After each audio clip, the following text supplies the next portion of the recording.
What's cracking with you people? Anansi here and welcome back to Star Fox Adventures. In the last one, I bought a golden root. I handed said golden root to a blue snowhorn. Got lost in a very simple get to the goal, hit the button challenge. Went through a Kazoa Palace, tapped A repeatedly, and acquired a Krazoa Spirit. Now we're going to head back to Shrek, or Michael Myers, or the Scottish Warpstone, as people like to call him. And we're going to then release this Krazoa Spirit. Can I just say, in the last one, that test of strength. Why would they have the test of strength for arguably one of the more plot important items in the game be just another version of the button tapping minigame you did in the Lightfoot Village? But the button tapping minigame in the Lightfoot Village was infinitely more difficult than the test of strength here. And I don't understand why that's the case. Were they afraid of halting your story progress? Because if so, then they shouldn't have made the initial button masher so difficult. I'm not even kidding. Like, I don't know how many of you actually played Star Fox Adventures, but if you remember the Lightfoot button mashing minigame that we did earlier in the playthrough, you remember I failed the first time, and if I remember correctly, you can hear in the audio my button tapping, like me hitting the A button on my controller just to beat the guy. It was a trip, man. Oh right, I forgot. There is a fuel cell inside of the. Actually, let's see. No, I don't think it's inside. I think I actually bought that. I think it's actually had to go up here. I don't think I've ever actually been up here yet. Oh, yeah, yes it is. I completely forgot about that. But yeah, it's like, I mean, I understand you don't want to really, halt story progress, because this isn't like Banjo-Kazooie. In Banjo-Kazooie, they had a whole thing. Oh, there's another.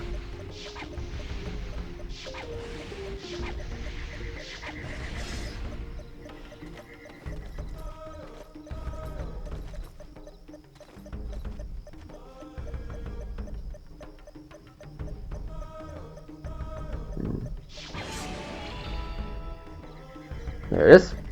That look on Fox's face. Yeah, but in so this is going to be another meter expansion. But I believe we've gotten all the powers we can inside the game. So we're going to go in here. Just grab this meter expansion. But yeah, it's like that test of strength was so ridiculously easy that I honestly wonder why they did it. Because here's the thing: in Banjo-Kazooie, now I've gone on record a couple of times saying that I'm not the biggest fan of Banjo-Kazooie. I remember I tried playing it when I was younger. I remember I liked the way it looked, but I don't remember having fun with the game. Apparently in Banjo-Kazooie, Rare has a habit of making some of their minigames button mashers to the point where your fingers will bleed. Well, not really bleed, but your fingers will hurt like a mother if you do it.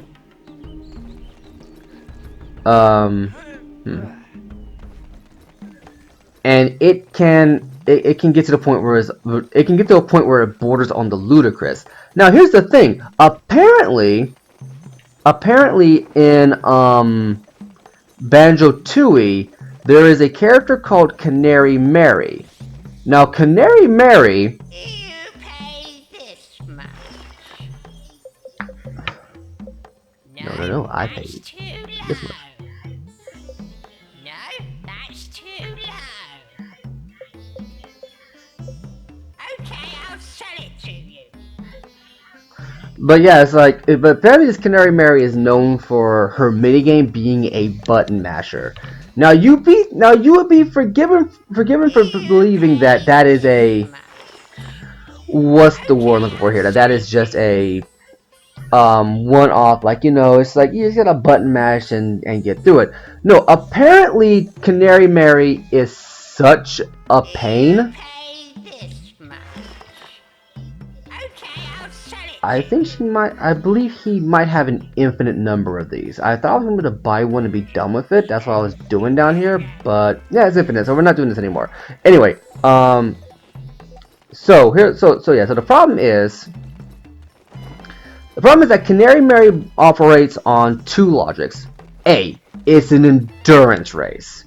You have to tap A in order to keep up with this character through about, I think I want to say, a 2 to 3 minute like endurance match. Problem is, you can't lag too far behind this character. If my memory serves correct, you cannot lag too far behind this character or you automatically lose even if you don't get to the finish line. However, you can't get too far ahead of this character or else she'll rubber band because her AI operates on rubber band logic, like classic Mario Kart games. If you got too far in the head, if you got too far ahead of the competition, the competition would instantly gain a boost of speed, and I think it increased in the aggressiveness of their AI, or in some cases an extra super item to zip right past you. Or to at least catch up to you. Canary Mary will apparently zip past you to a point where she is impossible to catch again. So, yeah. And apparently you have to race her twice. Now here's the problem with this. The second time you race her, she's even more difficult. As in, you're going to be hammering that button so hard you might as well break the controller. So, yeah. I'm surprised they didn't do that for this go-through with the, let's go through with the, strength test. Just for the sheer fact of just being classic Railroad screwing with you guys. I mean, we're talking about the same company. This is the same company that in, the game was Conker's Bad Fur Day. There is a okay, so how Conker's Bad Fur Day is Conker's Bad Fur Day. I believe the Live and Reloaded version on the original Xbox, I want to say, is still available somewhere. But how it works is that Conker has the ability to eat chocolate to gain his health back.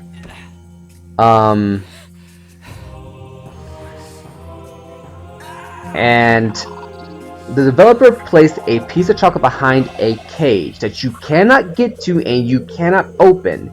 And I believe in a developer interview he said, and I quote, "We did it because we knew it would drive people insane that you couldn't get it." That's the kind of developer Rareware is. So I can't see them holding back on the second button masher. That just makes no sense to me.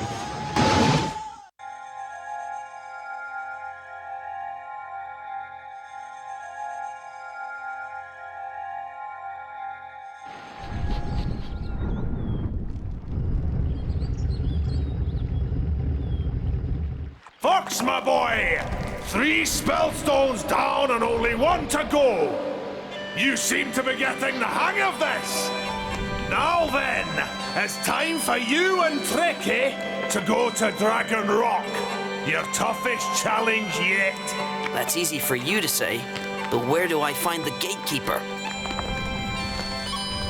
He is closer than you realize.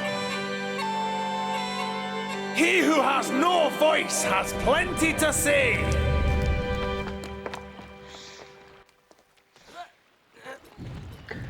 So there's your hint. Your hint to get to Dragon Rock, which is arguably the more memorable of the areas you go to. I mean, Dark Ice Mines, Cloudrunner Fortress, and the Walled City are still really good places, but Dragon Rock is more memorable for the reason why you're going there.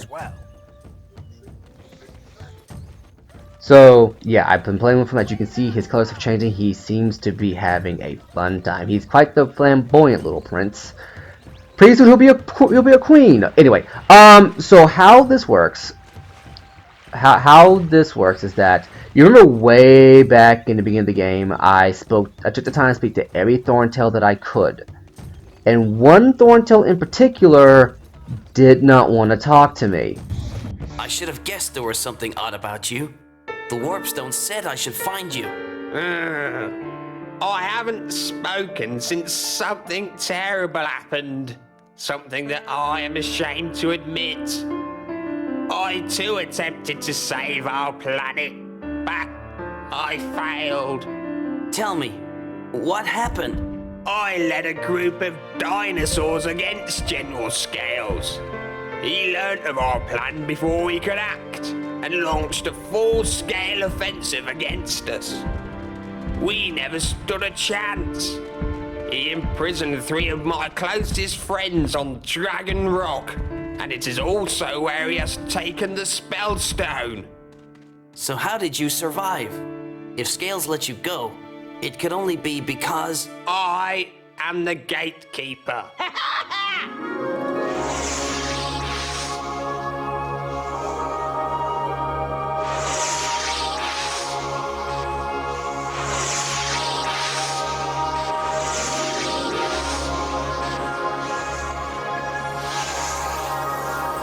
The gateway to Dragon Rock is now open.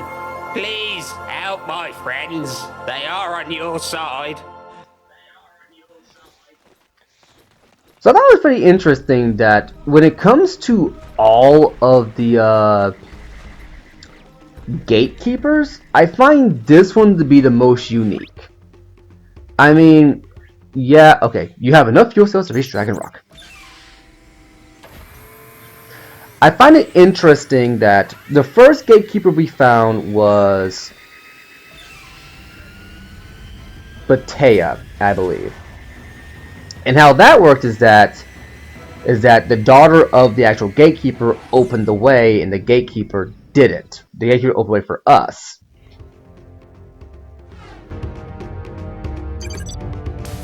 General Scales has unleashed the full force of the planet's dark energy, mutating Dragon Rock into a desolate wasteland. He has captured a number of dinosaurs and is planning to change them into powerful killing machines. It's rumored that one such creature already exists. This final spellstone will bring Dinosaur Planet back together. Slippy out! As Slippy said, we're getting close to it, so let's jump right in.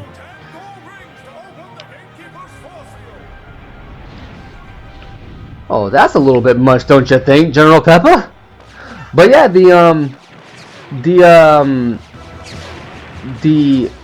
how do I put this here?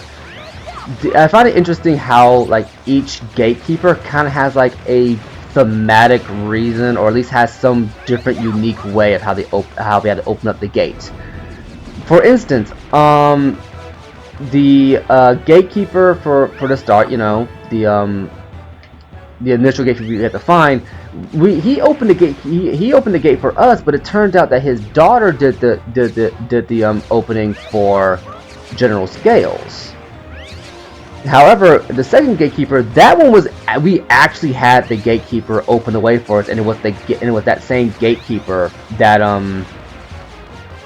what's the one for here, that opened the way for General Scales. You know, the Cloudrunner Queen. But the third gatekeeper, being Tricky's father, that was a bit much, but you can kind of see why, because of how significant Tricky is to the plot. But we didn't actually get him to open it for us. He just locked his power behind a door. But the third one, it was the entire Thorntail race that opened up the way for us. That was kind of interesting.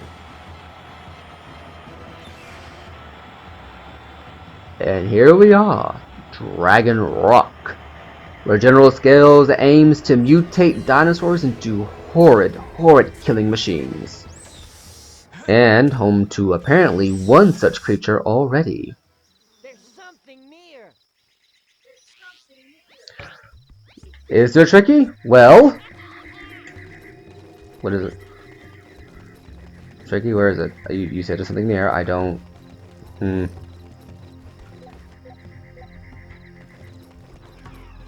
Nothing so far. Okay, so. Oh! Okay, this is going to be a bit of a problem here.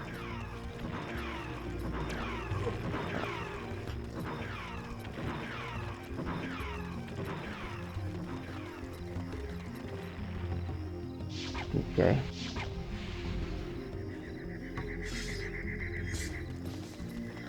So let's avoid those guys for a while. So what we're going to do here.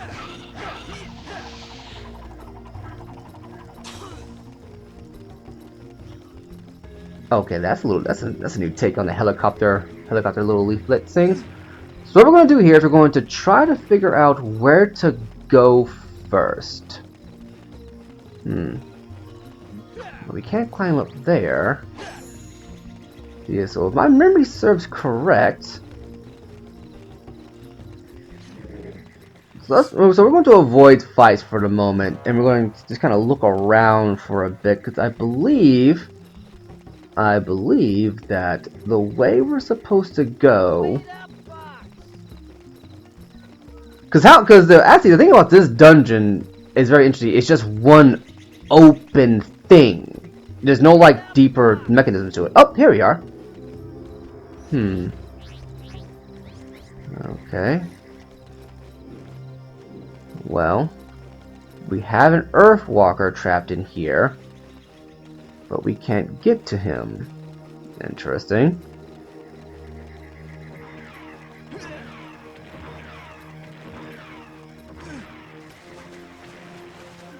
Okay, is it me, or does the sound effects that thing make sound an awful lot like the blaster fire from a Star Wars game?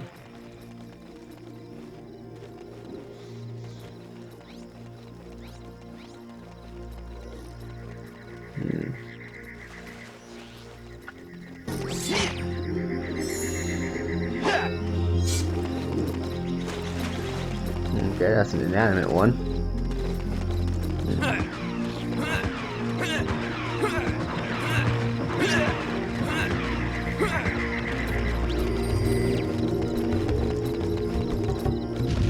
Okay, let me see here.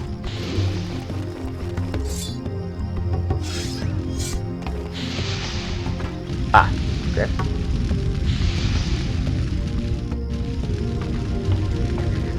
Wait for this one.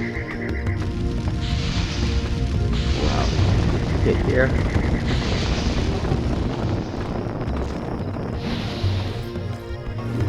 Alright, but it works. Now, this we're going to need a bomb for.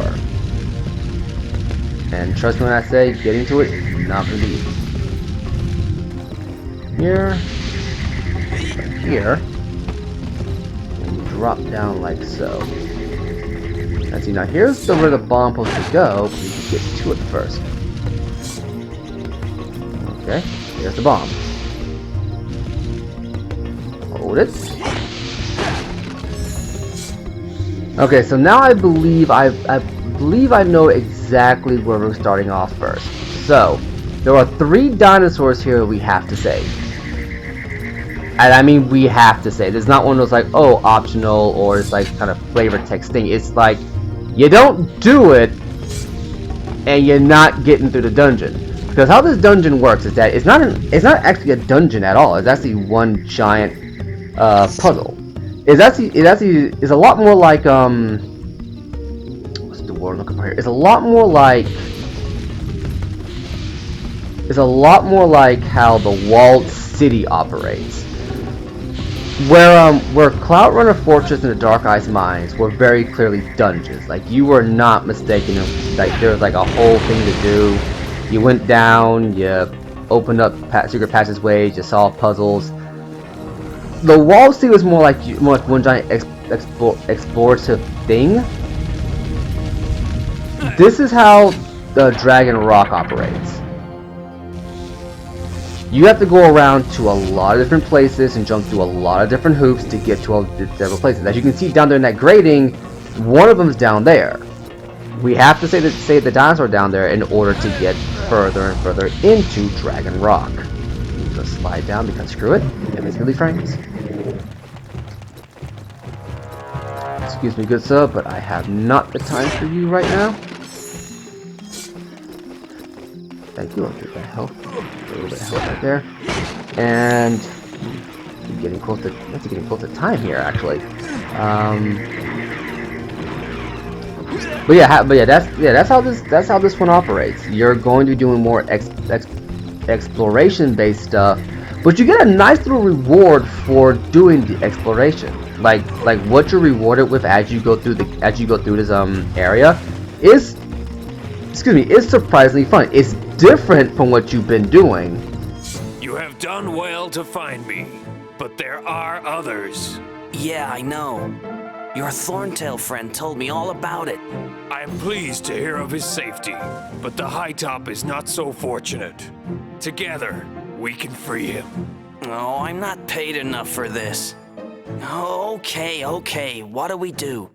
The High Top will be an easy target for the patrolling robots. With their shields, they are unstoppable. However, each one has a shield generator hidden somewhere nearby. If we can destroy these, the robots will be defenseless. So what do you expect me to use? This? Of course not. This. Now get on my back. Let's do some damage. In the next one, I know I'm such a teased, but we are at time. So in the next one, we are going to mount up on this Earthwalker, and I'm going to show you what I mean when I say this part of the game, this particular area, this particular dungeon it rewards you in very worthwhile ways for the most part. Anyway, I've been Anansi, you have been awesome, this has been Star Fox Adventures, and that order went completely wrong. I'll catch you later. Deuces.